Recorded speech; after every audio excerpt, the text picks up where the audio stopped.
বাংলাদেশের সাম্প্রতিক রাজনীতিতে সবচেয়ে আলোচিত ঘটনাগুলোর একটি হল শেখ হাসিনা, তার ছোট বোন শেখ রেহানা এবং ব্রিটিশ এমপি টিউলিপ সিদ্দিককে ঘিরে দায়ের করা দুর্নীতির মামলা।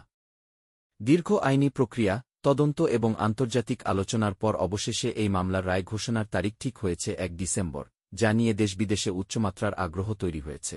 আদালত সূত্রের বরাতে জানা গেছে, মামলার নথিপত্র ও সাক্ষ্যগ্রহণের শেষ ধাপ সম্পন্ন হওয়ায় দ্রুত রায় দিতে প্রস্তুত বিচারক।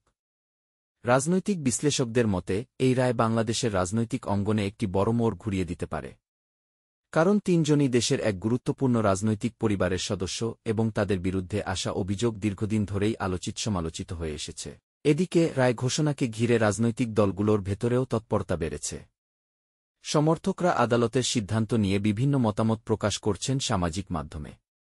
রায়ের দিন নিরাপত্তা জোরদার করার প্রস্তুতিও চলছে।